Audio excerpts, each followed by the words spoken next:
The first thing that I saw was Joey. He was straddling his bike out on the sidewalk. He was squinting in the sun. I looked to his left, and there they were, two sheriff's deputies, one thin with blonde hair, the other big and muscular with a black mustache. Joey pointed out Arthur Bauer, and the two deputies started toward him. Arthur and his father stopped still, right in front of my window, while the rest of the guests and the family squeezed out onto the driveway. The big deputy asked, "Are you Arthur Bauer?" Arthur nodded meekly. The deputy said, "Extend both hands, please, Mr. Bauer." Arthur did, and the deputy calmly clicked a pair of handcuffs onto his wrists. His partner circled Arthur and started to pat him down, looking for a weapon.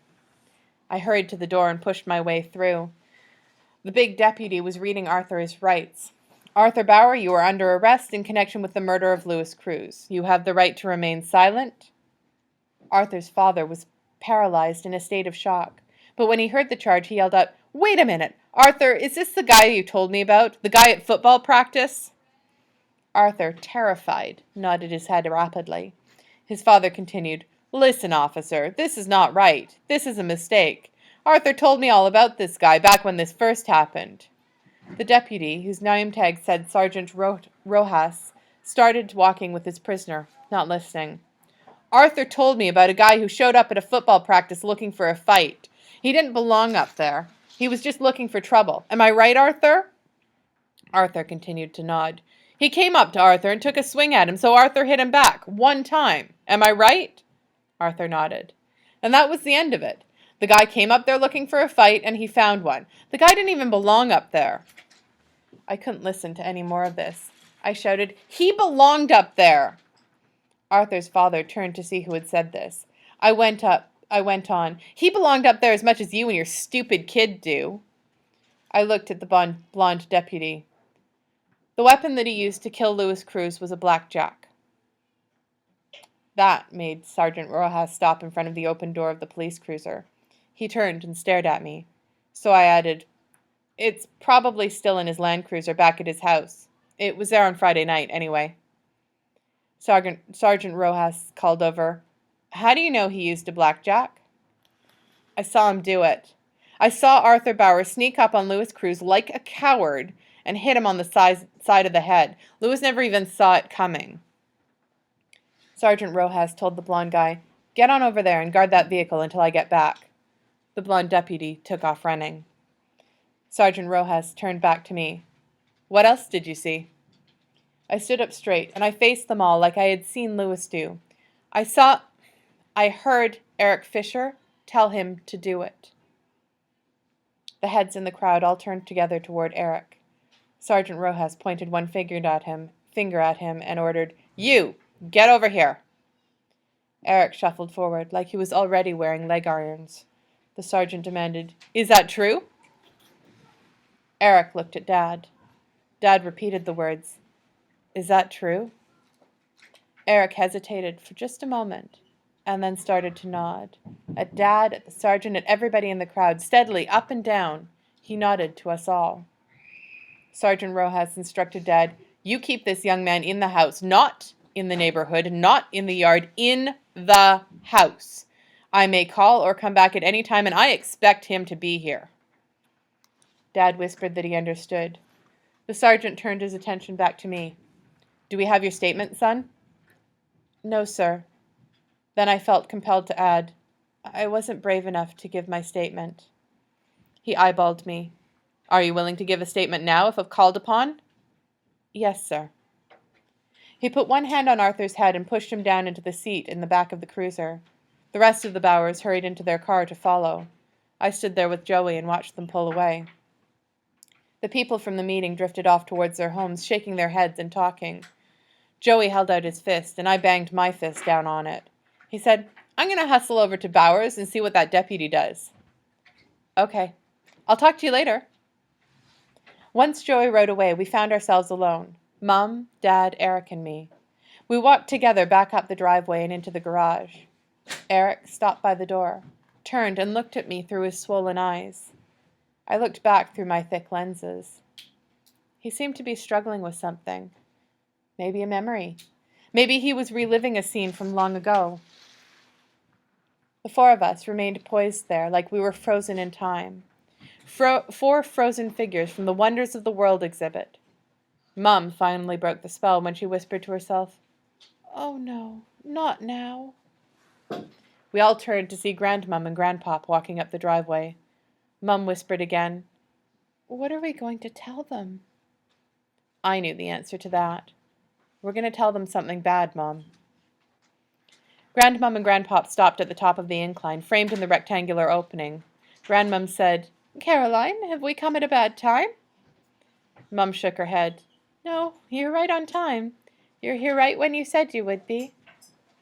Grandpop looked hard at Eric. He asked him, "What the hell happened to your eyes?" Eric answered him in a surprisingly strong voice. "I got kicked in the face, Grandpop. Some kid kicked me in the face." Grandpop glanced over at me, then back at Eric. He gave him a short nod like he understood. Eric said, "Excuse me." Then he opened the door and disappeared inside. Dad gestured to Grandmum and Grandpop to come in too. They exchanged a worried look and then started forward. Mom and Dad led us into the kitchen and sat at the round table. Grandmum and Grandpop looked me up and down. Then Grandmum asked her usual question, "How are you, Paul?" "All right, I'm all right." Grandpop clapped me on the shoulder. "That's good." I dragged over a stool from the counter so that the five of us could sit around the table. Eric wasn't anywhere to be seen. I figured he'd gone upstairs to his room. Mom and Dad took turns talking, just as they had at the meeting. Grandmom and Grandpop didn't seem surprised by any of what they heard. They took it all in without even blinking. When it was over, when we had told them every bad thing there was to tell, we paused and waited. Grandmum put her hand on her heart, sighed deeply, and said, "You know what I'm going to tell you, Caroline." Mum closed her eyes. "You're paying now for what you didn't do back then."